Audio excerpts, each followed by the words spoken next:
Vous êtes souveraine, vous êtes souveraine, vous êtes souveraine, femme qui côtoyait la reine. Donc, j'ai commencé ma carrière d'être humain professionnel en étant chanteuse et fille de musicien. Donc, évidemment, j'ai baigné là-dedans. Voilà, comme d'autres auraient baigné dans la charcuterie, moi j'ai baigné. Ça m'aurait bien plu d'ailleurs.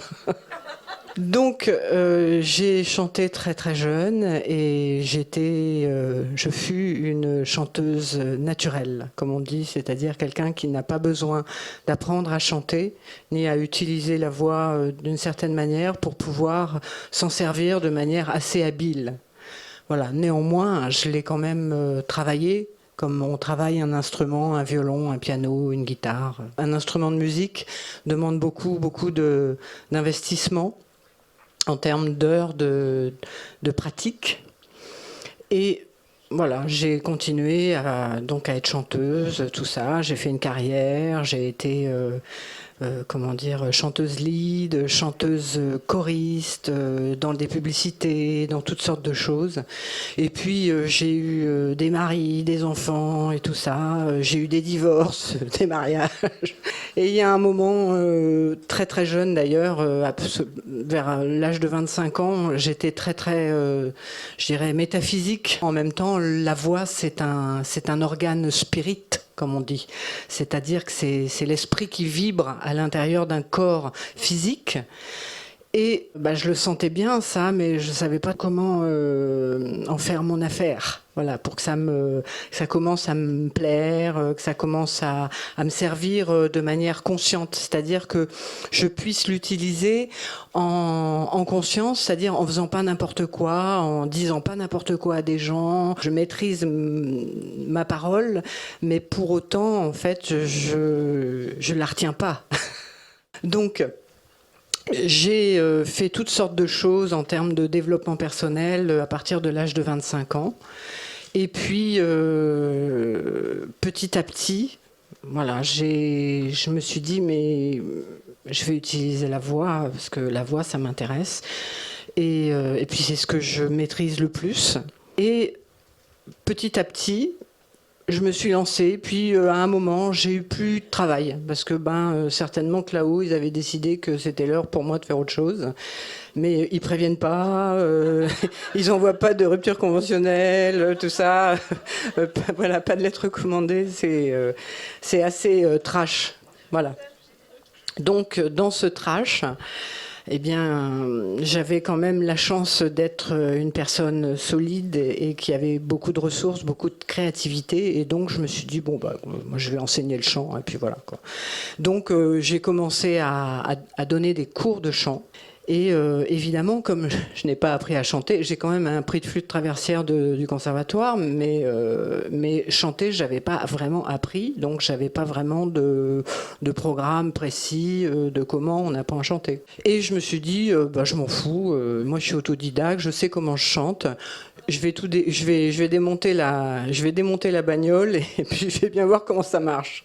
Et c'est ce que j'ai fait en fait. Petit à petit, j'ai commencé à enseigner le chant, donc pas dans des endroits chez moi. Et j'avais déjà fait des recherches sur la structure osseuse du corps. Donc le système osseux, on l'appelle le squelette, la charpente, la structure.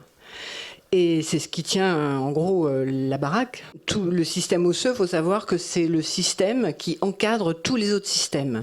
Système respiratoire, système vasculaire, voilà, tout ça. Donc, s'il n'y a pas le système osseux, si le système osseux, il ne sait pas comment se tenir, s'asseoir, être debout, citoyenne, il ne pourra pas donner de la sécurité à tous les autres systèmes. Système immunitaire, tout système. Moi, j'avais eu des lectures très fly. Voilà, je flyais à donf. J'étais bien, j'ai pas du tout de problème avec la flyerie.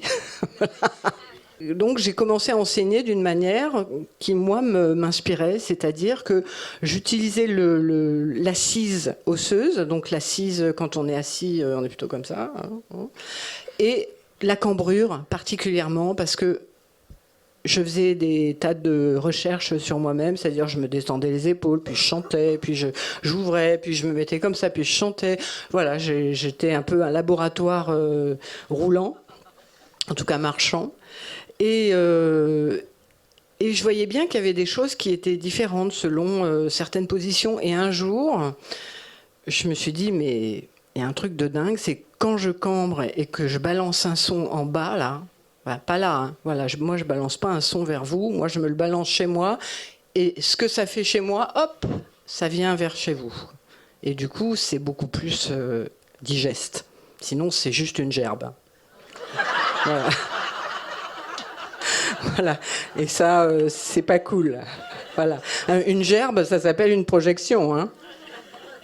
Je me suis bien aperçue que quand je cambrais vraiment fort et que je posais un son, que je laissais tomber un son, ça décuplait comment dire, la vibration intérieure. Ça permettait en fait de dégager tout le nœud qu'il y a dans la gorge. Donc communément on l'appelle le chakra de la gorge.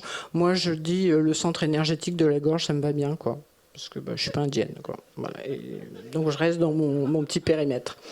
Et petit à petit, donc, j'ai commencé à faire ce travail-là, puis je l'ai partagé à d'autres personnes qui venaient me voir donc, pour prendre des cours de chant au départ, et qui me disaient, mais c'est dingue, mais tu es en train de me dire exactement le contraire de ce qu'on m'a toujours dit. Alors là, je me dis, au départ, je me suis dit, merde, ça se trouve, je fais une connerie. Et puis je me dis, mais en fait, moi, je fonctionne comme ça. Alors je me dis, je ne suis pas non plus un monstre. Donc, je dis, ok, je vais faire attention, mais banco, moi, je trace là-dedans, quoi. Voilà. Et donc, ça fait 15 ans. Et au bout de 15 ans, j'ai écrit un livre sur cette technique que j'ai nommé, pas tout de suite, mais le chant postural. Parce que, en fait, j'apprends à des personnes à dessiner en conscience dans leur mental, en fait, une structure osseuse. Et cette structure osseuse, quand on l'a en conscience dans son architecture, en fait, quand on commence à faire vibrer sa voix, on sent qu'il y a quelque chose qui maintient, qui encadre la structure osseuse. Et la cambrure particulièrement, on va vite faire voilà, c'est vraiment pas idéal comme assise, là, ce sur quoi vous êtes assis. Mais on va le faire quand même, et vous allez voir qu'en fait le siège, c'est vous, c'est pas le siège. Voilà, donc c'est déjà pas mal. Donc si vous voulez bien, on va directement partir dans une expérience. Donc si vous êtes OK, vous restez assis, voilà, et vous cambrez, et vous attendez d'entendre la petite voix dans la tête qui dit c'est quoi ce truc bidon là, c'est quoi de truc bizarre, n'importe quoi, voilà. À partir du moment où ça commence à blablater en haut, là c'est bon, on est bon, quoi. On commence à approcher une position qui commence à être intéressante. Voilà, donc vous cambrez et vous détendez le ventre, hein, c'est-à-dire que vous balancez le bassin, vous lui dites OK. Je suis assise, voilà. Vous lui donnez un ordre, en fait. Hein, vous donnez un ordre à votre bassin, vous lui dites maintenant, tu as intérêt de me porter, parce que je t'annonce que ta fonction, c'est le porte-bagages, quoi.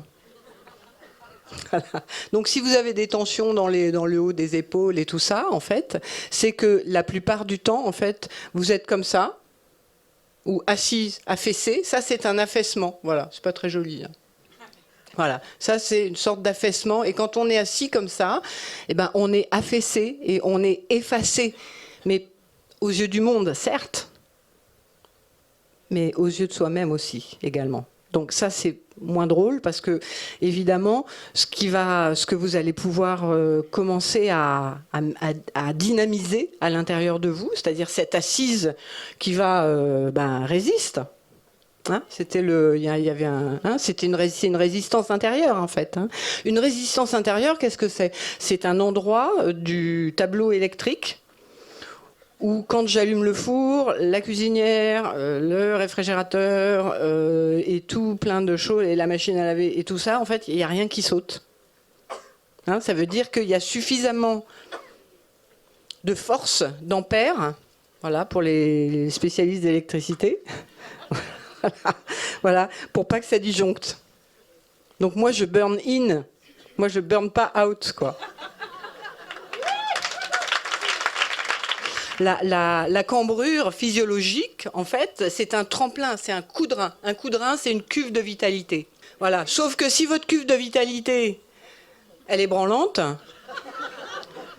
bah, c'est plus une cuve de vitalité. Hein.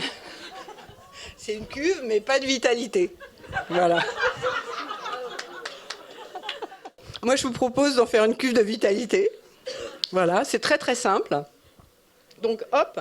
Hein, vous allez voir, c'est un exercice qui n'est pas facile et qui, évidemment, demande, après que vous ayez vécu cette expérience ici, bah, à chaque fois que vous pourrez vous asseoir, vous pourrez dire à votre siège, hein, parce que ça s'appelle un siège, hein, voilà, vous pourrez lui demander, en fait, bah, de s'asseoir, mais pas n'importe comment. C'est-à-dire s'asseoir de manière respectueuse de son anatomie et de la merveille géométrie que nous sommes en tant que squelette. C'est un système absolument fabuleux, très très très, je dirais, très millimétré. Pour pouvoir vibrer suffisamment fort, en fait, il faut que le système puisse être maintenu. Mais pas par le voisin, par vous, en fait. Hein. Et pour ça, en fait, il faut aller restaurer un petit peu cette idée que Cambrai c'est bien ou Cambrai c'est pas bien? C'est correct, Cambrai, ou pas? Eh ben oui. Hein. Qui est pour non? Levez les bras, non. Et qui est pour Cambrai, oui? Ah ben voilà, déjà mon message est passé. Hein. Donc si vous ne cambrez pas, en fait, il n'y a pas de résistance. Voilà, s'il y a quelqu'un qui vient m'appuyer, là, hop, moi je vais faire flop et je vais me ramollir et je vais me casser la binette. Alors que si je suis comme ça et qu'il y a quelqu'un qui vient m'appuyer, quelqu'un ou un événement, hein, c'est pas forcément quelqu'un hein, qui va venir m'appuyer. Ça peut être un événement très, très désagréable, ça peut être aussi un événement très agréable. Hein, mais c'est quelque chose qui vient me puncher, quoi. Voilà. Si moi, quand je suis entraînée à avoir cette assise qui est solidement et comment dire, aux yeux de l'anatomie, hein, là, moi, j'invente rien. Hein. Voilà, c'est simplement que moi, je sais le faire marcher. Hein, donc, plus vous allez cambrer, plus quand vous allez envoyer un son, en fait, le son va taper dans la cambrure et va pouvoir revenir. Alors que si vous le projetez, ben c'est un peu comme si j'envoie une main sans corps. Ben une main sans corps, est-ce que c'est aidant? Ouais, quoi. Voilà, donc l'idée, c'est vous cambrez. OK? Vous êtes OK pour cambrer? Super. Ben, là, moi, je voudrais que vous cambriez plus, parce que moi, j'ai l'habitude de voir des gens cambrer. Vous êtes encore un peu effacés. Donc à fond, quoi. Vraiment, voilà. Vous ramenez votre menton, vous mettez pas comme ça, là. Vous ramenez votre menton comme ça. Hein, je fais partie des personnes qui parlent dans le truc de souveraine. Donc vous avez une couronne, là. Plus je m'appelle Elisabeth, ça tombe bien. Voilà.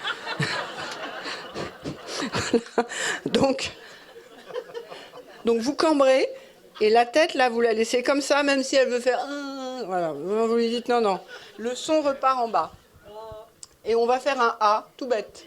Bah oui, pas besoin d'aller chercher loin, première lettre de l'alphabet, voilà, c'est OK. Tout le monde est OK? Voilà, donc sauf que quand on va faire un A, on va faire A. On va pas faire A pour quelqu'un ou pour dire quelque chose à quelqu'un. On va faire A pour dire quelque chose à quelqu'un. OK? Hein, et c'est pas un petit A, tiens, on va profiter pour faire le AK. Hein? Voilà, on va travailler un petit AK vite fait. Donc on va pas faire le geste, on va faire juste avec un bras. On va faire Ha. Ha. On y va. Ha. Encore. Ha. Yes. Ha. Ha. Ha. Ouais, super. Est-ce que vous voyez, vous percevez ce que ça fait à l'intérieur du corps? Hein? Tout de suite, on avait froid, là, du coup, on a chaud. Parce que la vibration et la parole, c'est le feu. Le feu de la parole. C'est du feu.